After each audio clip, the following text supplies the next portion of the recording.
Magsitayo ang lahat.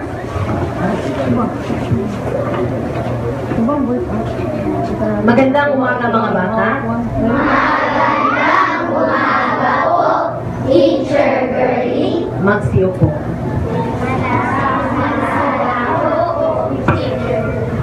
Noong nakaraang linggo, tinalakay natin ang tungkol sa kahalagahan ng wika. Napag-usapan natin gaano kahalaga ang ating wikang pambansa, lalo na sa ating pag-aaral at maging sa pagturo ng inyong mga guro.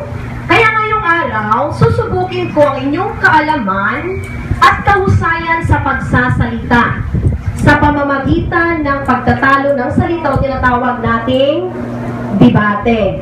So magkakaroon tayo ng dalawang panig na pag-uusapan ang paksang aking ibibigay ngayong araw. So mayroon tayong proposisyon na panig at ang opposition na panig. Sa pagkakataong ito, hinihiling ko ang inyong kooperasyon at ang inyong pakikisa sa inyong grupo kung paano ninyo bibigyan ng katwiran at ipaglaban ang inyong panig.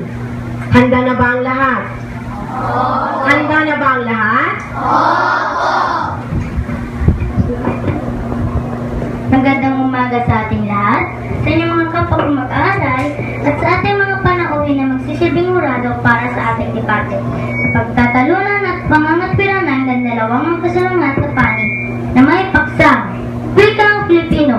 Mahalaga pa ba sa kasalukuyan kung ang ating katutubong wikang Filipino o ang banyagang Ingles na ang mahalagang bihikulo ng komunikasyon ng tagunlad sa kasalukuyang panahon?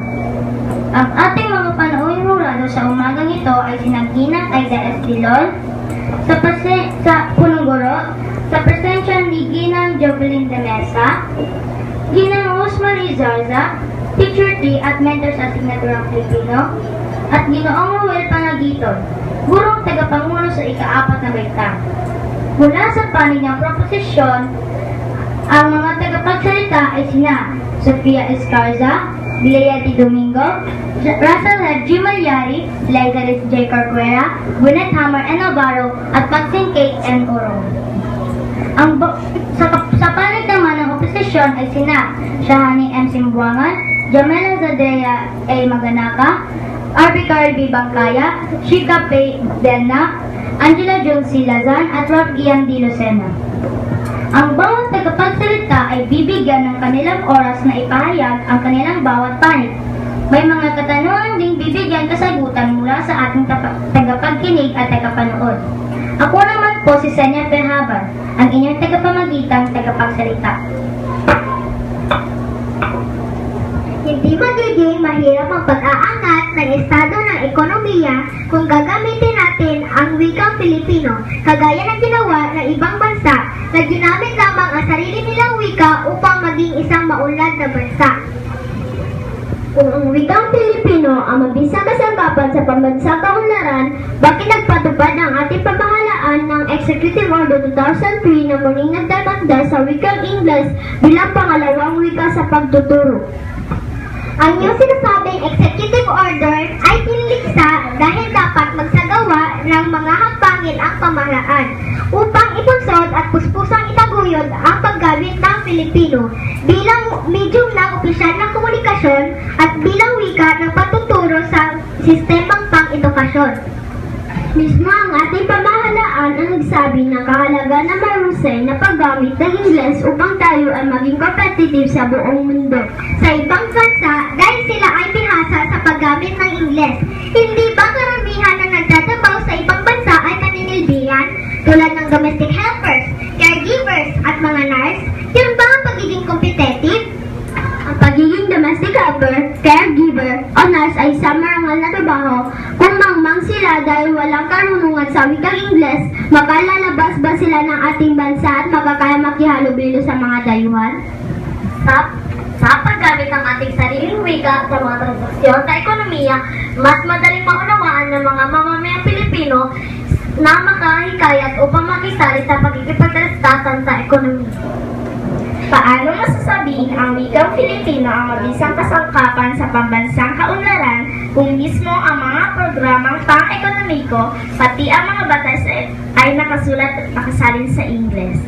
Ikaw na ang may sabi na ang batas at programang pang-ekonomiko ay nakasalin sa wikang Ingles. Ibig sabihin, dati itong nakasulat sa wikang Filipino upang madaling maunawaan ng mga ekonomista at mambabatas. Mahalaga ang papel ng Ingles sa mundo ng ekonomiya, tulad ng pangunawa ng mga konseptong abstract, paggamit ng mga paraang holistiko, pag-aayos ng mga simbolo at pagtatrabaho sa mga dayuhang kumpanya. Ingles ang kadalasang wika ng ating mass media ng pakikipagkalakalan at maging sa pampolitikal na interaksyon. Anong wika o salita ba ang ginagamit ng iyong mga magulang sa bahay para madali silang maunawaan sa pagtuturo sa iyo? Ingles ba? Iyon ay noong unang panahon. Sa makabagong teknolohiya ngayon, sa pagkakaroon ng cable sa ating mga telebisyon, hindi ba mas ninanais ng mga magulang na Cartoon Network ang pinapanood para mas madaling mapag-aralan ang pagsasalita ng wika Ingles at makatugon sa makabagong panahon? Mahalaga ang wikang Filipino lalo na sa panahon natin ngayon sapagkat mas naunawaan na mag-aaral, mas malaki ang naitutulong nito sa intelektualisasyon at ang anumang uri ng kaalaman ay nakapagpapabilis sa proseso ng edukasyon. Mas naipapahayag nila ang kanilang sariling opinyon, damdamin sa isang isyu o usapin sa kanilang pinag-aaralan. Nakatutulong ang paggamit ng wikang Filipino tungo sa mabilis na pagkakaunawa ng mag-aaralan. Mas maunawaan nating mga mag-aaral kung isasalin ang mga terminong Ingles sa Filipino. Ano nga ba sa Filipino ang the square root of 4 is 2? Ito ba ang parisukat na ugat ng 4 ay 2? Para sa iyo, hindi ba katawa-tawa ang pagsalin ng technical na terminong square root? Naniniwala ako na walang saysay na isalin pa ang mga universal na diskurso ng agam at matematika dahil meron namang mga katumbas ng salita sa Filipino ang nasa wikang Ingles. Di lamang tayo na sanay na gamitin ang mga ito katulad ng salitang brief at panty sa Ingles. Sa Filipino, ito ay saluke at salongganisa. Ang tanging layunin ng wikang Filipino ay magkaintindihan at magkaunawaan ang bawat Filipino upang magkaisa at mapadali ang pag-unlad ng bansa ng mga Pilipino. Hindi may kakailang may pakinabang sa mga estudyante ang pagtuturo gamit ang wika Ingles. Bukod sa lumalawak ang kanilang kaalaman hinggil sa daigdig, nakatutulong ang pagkatutong gumamit ng wika Ingles, lalo na ito ang wikang ginagamit sa larangan ng komersyo at agam. Maraming impormasyon sa internet ang nasusulat sa wika Ingles, gayon din sa mga libro at magazines na makakatulong sa iyong personal na kapakinabangan. Marami ring computer applications ang mababasa sa wika Ingles. Naiintindihan at naunawaan ba ng nakararami ang mga impormasyong binabasa na nasa wikang Ingles? Paano ba tayo natuto? Hindi ba dahil tayo ay nagsasanay? Ang sabi nga, practice makes perfect. Kung sasanayin natin ang ating mga sarili sa paggamit ng wika Ingles na siyang ginagamit sa umuunlad na panahon, tayo ay hindi mapag-iiwanan sa mabilis na pagbabago ng mga makabagong panahon. Kahit Ingles ang wika ng komersyo, hindi pa rin ito ang susi sa kaunlaran ng bansa. Isang halimbawa nito ng mga bansang mayayaman gaya ng Japan, Thailand at Hong Kong na maunlad bagaman hindi naman sinasanto ang wikang Ingles. Ang Japan ay isa sa pinakamayamang bansa sapagkat ginagamit nila ang wikang sarili. Hindi ginamit ng Japan para umunlad ang wikang Ingles. Batay naman sa aking karanasan, higit kong naunawaan ang mga itinuturo ng aking mga guro kung ipinapaliwanag nila sa wikang Filipino ang mahihirap na aralin. Higit rin ako malaya ng kapagpapahayag ng aking mga paliwanag o saloobin sa klase kapag pinahintulutan akong magsalita sa nakasanayan kong wika. Kung kahalagaan ng wika ang pag-uusapan, anong wika ba ang ginagamit kung magkakaroon ng pagpupulong ang mga presidente sa buong mundo? Gumagamit sila ng wikang Ingles, iyon dahil Ingles ang siyang naiintindihan ng nakararami. Mula sa iyong sinabing wikang Ingles ang naiintindihan ng nakararami, lalo na kung pambansang aktibidades ang pag-uusapan.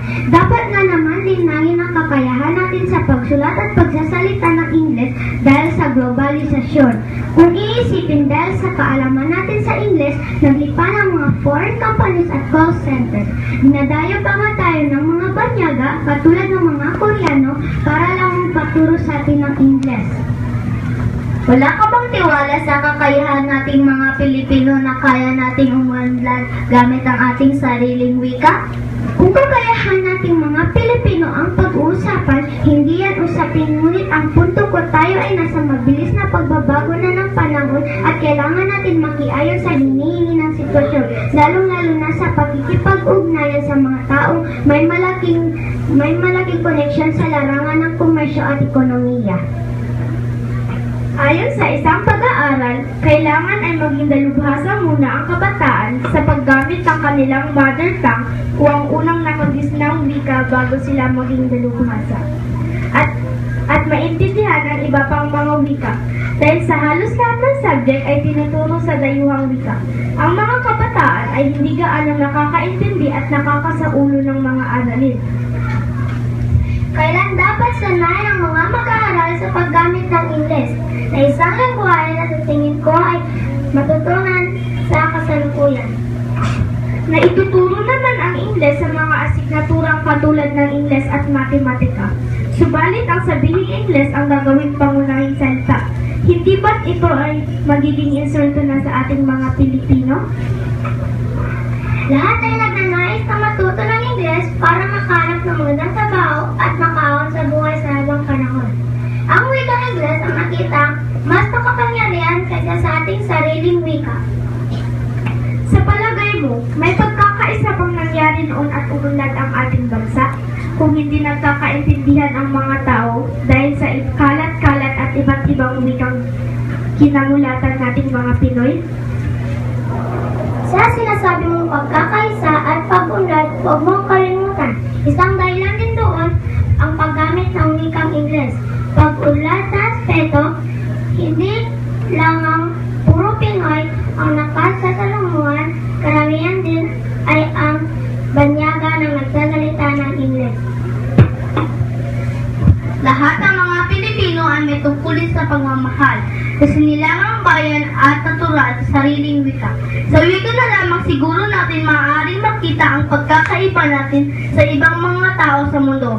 Lalo na ngayon na maaaring ibahin o baguhin ang kulay ng ating balat, ang anyo ng ating mukha at kahit ang hugis ng ating katawan. Ang wikang Pilipino ay nalalabing diwa ng ating damdaming makabayan at pambansang pagkakaisa at kailangan natin itong bigyan ng kaukulang pagpapahalaga. Sumasalamin ito sa kultura at panahong kanyang kinabibilangan at isa ito mabuting kasangkapan sa pagpapalaganap ng kaalaman. Sa kasalukuyang panahon sa pag-a-apply ng trabahong high-paying jobs o yung tatanggap ng malaking sahod, anong wika ba ang ginagamit sa pag-interview o panayam? Hindi naman ang kagalingan sa Ingles ang basehan na ito ay isang masipag na manggagawa. Sa makabagong panahon, ang wikang Ingles ang nangingibabaw o mahalaga dahil it will increase your knowledge. Marami ring impormasyon sa internet ang nasusulat sa wikang Ingles. Gayon din sa mga libro at magazines na nakakatulong sa iyong personal na kapakinabangan. Marami ring computer applications ang nababasa sa wikang Ingles. It makes you financially literate and entrepreneurial. International business is done in English. Marami ring babasahin patungkol sa business at wealth management ay mababasa sa wikang Ingles. Kung sa wika ang ating pag-uusapan, paano mo maipapakita ang pagiging makabayan mo o ang pagpapanatili ng nasyonalismo? Ikangat ang pili ng sariling atin. Ang paggamit naman ng Ingles ay hindi para mabansagan kang magaling, kundi isa na itong necessity o kailangan pang maging handa sa sinasabing 21st century. Simula pa noon hanggang ngayon, Ingles ang namamayaning wika ng karunungan, maliban sa mga aklat sa pagtuturo ng Filipino at araling panlipunan. Nakasulat at pinag-aaralan sa Ingles ang mga textbooks sa mataas na antas ng edukasyong Filipino. Dito mo makikita ang hindi mapantayang tungkulin ng wikang Ingles sa lipunang Filipino.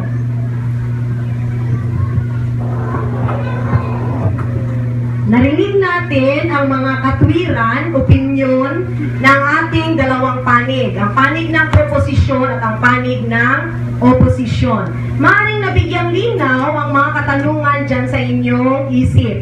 Pero sa pagkakataong ito, bibigyan naman natin ng pagkakataon ang mga tagapakinig natin o tagapanood na magbigay ng kanilang katanungan. At ito ay sasagutin ng ating mga tagapagsalita mula sa oposisyon at proposisyon. Sino ang unang magtatanong? Bigay ang iyong tanong. Bakit kailangan pang pag-aralan ang wikang Ingles kung meron naman tayong wikang Filipino? Sinong sasagot? Bakit kailangan pang pag-aralan ang wikang Ingles kung mayroon naman tayong wikang Filipino? Pinag-aaralan ang wikang Ingles hindi bilang pamalit sa ating pambansang wika, kundi ito ay nakatutulong para mas lalo pang magkaroon ng malalim na kaalaman at pangunawa, lalong-lalo na sa mga asignaturang Ingles. Nasagot ba ang katanungan, Keybird? Okay. May katanungan pa ba? May magtatanong ba mula sa proposisyon? Sino pang magtatanong? Kay ate? Kailangan pa ba ang MLE o Mother Tongue Based Multilingual Education o MLE kung meron na tayo Ingles at Filipino? Okay, uulitin ko. Kailangan pa ba ang MLE kung meron na tayong wikang Filipino at wikang Ingles? Sinong sasagot? Okay, mula sa proposisyon. Walang duda, kailangan ang MLE higit na mabilis na matuto ang batang Pilipino kung wika nila ang gagamitin sa pag-aaral. Naibigay ang kasagutan. May magtatanong pa ba? Okay. Pangatlong katanungan. Gaano ba kahalaga ang wikang Filipino maging ngayon sa kasalukuyan? Uulitin ko, gaano kahalaga ang katanungan mula noon hanggang sa kasalukuyan? Kaninong panig ang sasagot? Proposisyon. Mahalaga ang wikang Pilipino maging ngayon sa kasalukuyan dahil mas madaling matuto magbasa ang kabataan kung unang wika ang gagamitin. Nasagot ba ang katanungan? Sino pa ang magbibigay o hihingi ng linaw? Sino pa ang magbibigay ng katanungan? Meron pa? Okay, pakibigay ng iyong katanungan. Paano nakadadagdag kumpiyansa sa sarili ang pagkakaroon ng kaalaman sa pagsasalita ng wikang Ingles? Sigurado ito ay nasa panig ng oposisyon. Kung marunong kang mag-Ingles, ito ay nakadadagdag kumpiyansa sa sarili dahil kaya mong makipagsabayan o makipag-usap sa mga taong makakausap mo na nag-i-Ingles, na ibabahagi mo rin ang iyong naiisip at idila.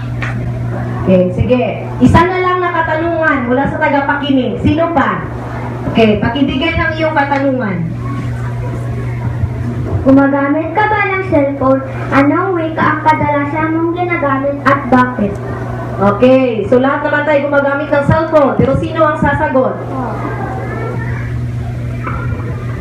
Karamihan sa atin ngayon ay gumagamit ng cellphone at dito ang wikang Ingles ang madalas ginagamit para sa pakikipag-usap.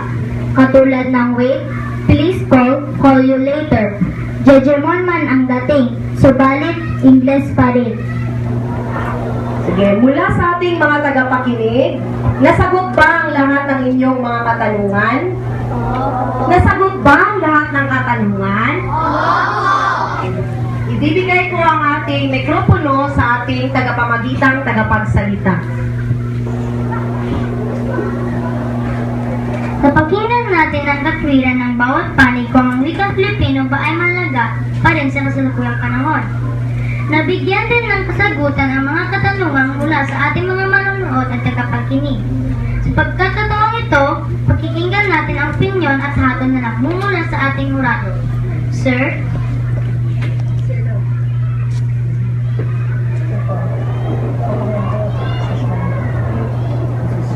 Sige, habang nagbibigay pa ng opinion o nagbibigay pa sila ng kanilang mga naisip o opinion ba tungkol sa inyong napag-usapang paksa, magbibigay ako ng opinion tungkol sa ating paksang napag-usapan.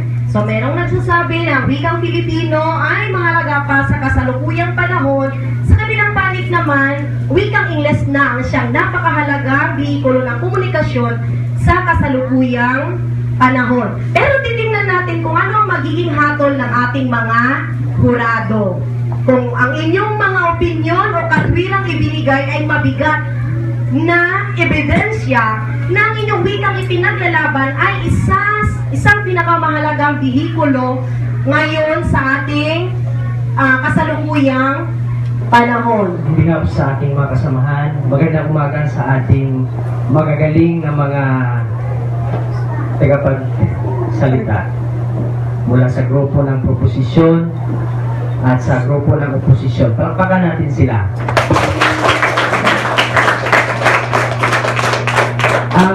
Ang inyong ginawa ay isang halimbawa ng isang debate. Kung sino yung nanalong grupo. Lahat ng speakers ay magagaling, malakas ang boses. Makikita natin yung facial expressions nila. Bansang hindi gumagamit ng English. Pero sila ay nasa first world countries. No? Kasi kung dito lang tayo, no? Ganun yung pagkasabi. It's because according to them, this is our necessity. Necessity daw natin na kailangan matuto tayo ng wikang English. Hindi lang yung wikang binibigyan ng aming congratulations ang opposition group. Thank you so much sa inyo. Ganun din sa lahat na nandito na nanood. Opposition group, congratulations at maraming salamat. Maraming salamat po, Pinoong Ruel Panagito. Ang pinamatwira ng paksa sa araw na ito. Kung ano man ang naging kinalabasan o hatol ng ating hurado, ito ay batay na rin sa inyong katwirang ibinigay. Subalit, kahit ganun man ang naging desisyon para sa proposition naman, iyon ay hindi hadlang upang ipagpatuloy natin ang ating aktibidades na pagkakaroon ng debate sa ating klase. Dahil sa pamamagitan nito, nasasanay kayo sa pagsasalita at pakikipagbangayan ng salita sa inyong mga kamag-aral. Bilang patunay na natanggap natin ang hatol ng ating hurado at ito ay isang pagtatalong pangkaibigan lamang.